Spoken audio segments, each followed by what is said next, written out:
अस्सलाम वालेकुम dear students, उम्मीद करता हूँ आप खैरियत से होंगे। अपने YouTube चैनल में आपको खुशामदीद कहता हूँ। आज का हमारा टॉपिक सवाल नंबर 5 है, नसरी सबक का खुलासा। जी हाँ, सवाल नंबर 5, नाहम और दाम क्लास में उर्दू के पेपर में नसरी सबक का खुलासा किस तरह से लिखते हैं। तो आज की वीडियो में मैं आपको बताऊँगा कि उसकी नंबरों की तकसीम कैसे है, किस तरह से वो लिखा जाता है, उसमें खुलासा लिखते वक्त किन किन बातों का ख्याल रखना चाहिए। ये सारी चीज़ें आज की इस वीडियो में हैं। और अगर आप मेरे चैनल पर नए हैं तो आप इसको सब्सक्राइब करें, शेयर करें, ताकि आपको आने वाली वीडियोस जो है वो मिलती रहें। तो चलिए शुरू करते हैं आज की वीडियो।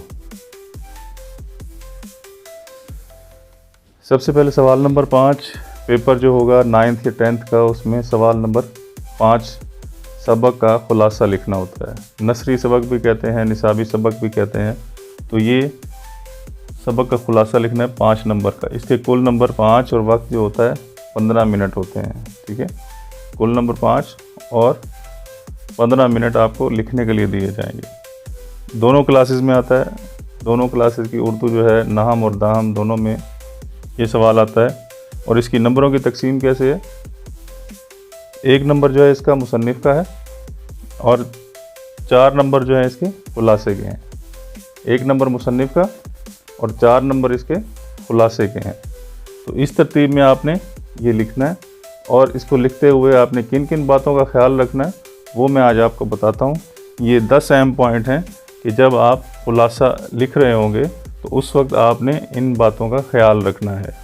और उम्मीद है कि आप जब तक इन बातों का ख्याल रखेंगे तो आपको पूरे नंबर मिलेंगे। 5 नंबर, कोई भी नंबर आपका ज़ाया नहीं होगा।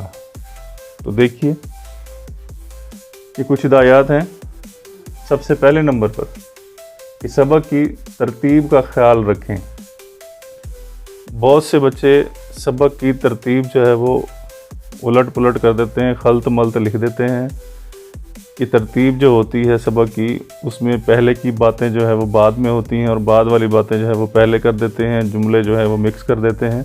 तो इसमें आपको चाहिए कि आप अपना मुताला जो है वो अच्छा रखें, ताकि आप खुलासा लिखते वक्त इन तमाम बातों को तरतीब दे सकें। यानी कि हुस्न तरतीब का आपने ख्याल रखना है कि जो बात पहले की गई है उसे पहले बयान करना है, जो बात बाद में की गई है आपने वो बाद में लिखनी है। ठीक है, तो ये इसका पहला पॉइंट था। और अपना मुताला आपने अच्छा करना है। दूसरी बात, खुलासा लिखते वक्त अहम बातें याद रखनी है और गैर अहम बातें छोड़ देनी है। यानी कि जब आप कोई भी सबक का खुलासा हो, 2 सबक के खुलासे आते हैं इसमें, तो आपने उसमें से एक करना होता है। तो आपको चॉइस होती है। तो आपने जो अहम बातें हैं वो सबसे पहले आपने उसमें डिस्कस करनी है। ठीक है, खुलासे में। और जो गैर अहम बातें हैं उनको आपने बिल्कुल भी डिस्कस नहीं करना शुरू में या आखिर में। तो ये दूसरा पॉइंट आपने याद रखना है। ठीक है, तीसरा पॉइंट है, खुलासा 1/3 होना चाहिए। यानी कि जिसको आप 1/3 कहते हैं, खुलासा जो है आपने 1/3 लिखना है। ठीक है, उसके बाद उसको मुसलसल लिखना है और उसमें कोई सुर्खियाँ नहीं बनानी। सुर्खियाँ से मुराद हेडिंग्स है, ये मत समझिएगा लिपस्टिक की बात कर रहा हूँ। तो इसमें सुर्खियाँ जो हैं, शय सुर्खी या सुर्खी, तो वो आपने हेडिंग्स नहीं बनानी खुलासे में। ठीक है, और आपने मुसलसल लिखना है और उसमें रवानी होनी चाहिए। चौथे नंबर पर है, खुलासा अपने अल्फाज में बयान करें। यानी कि जो खुलासा है उसको आपने अपने लफ्ज़ों में बयान करना है और मुसन्निफ़ के अल्फाजों, अंदाज और मुकालमों को मिनो अन नहीं लिखना।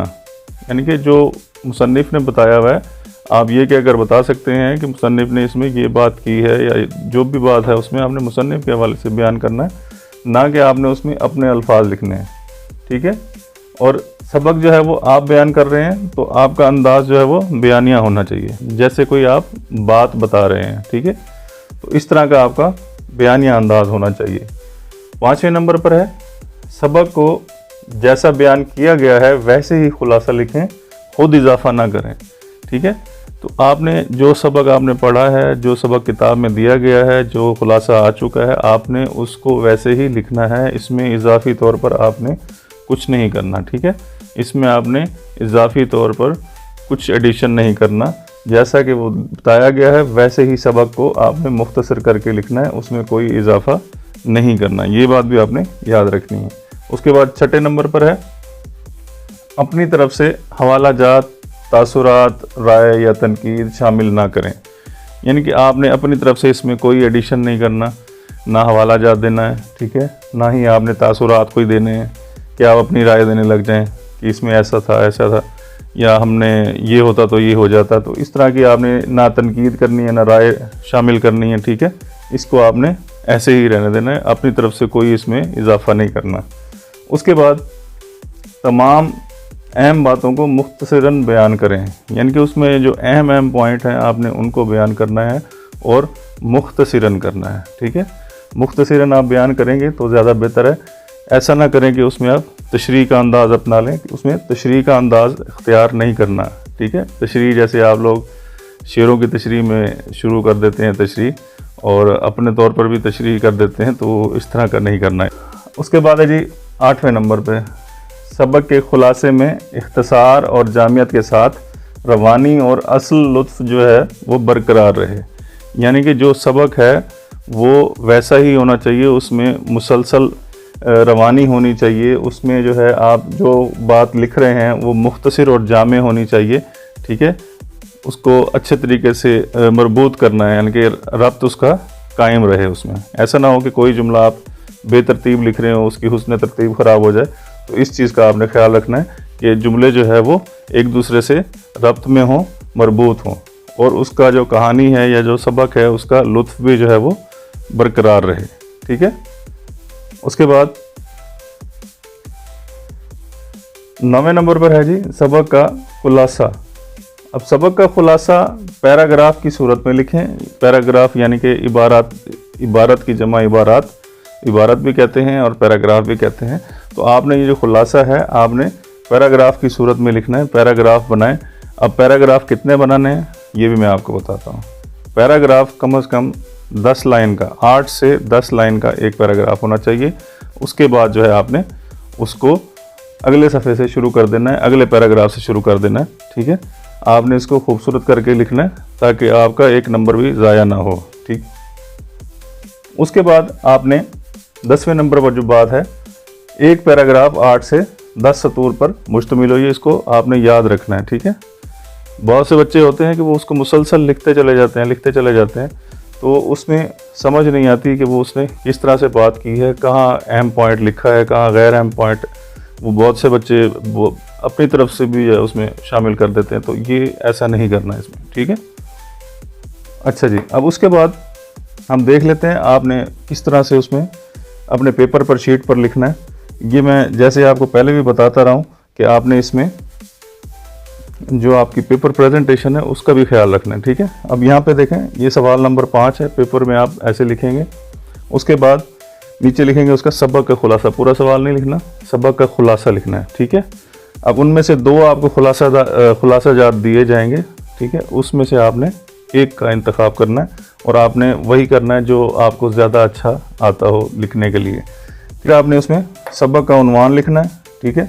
इसके बाद मुसन्निफ़ है, ठीक है, ये 1 नंबर का होता है, ठीक है। यानी कि जो मुसन्निफ़ सबक का उन्वान आपको पहले दिया गया होगा, ठीक है, सिर्फ आपने मुसन्निफ़ की बात करनी है। मुसन्निफ़ का नाम जब लिखेंगे आपको 1 नंबर मिल जाएगा, ठीक है।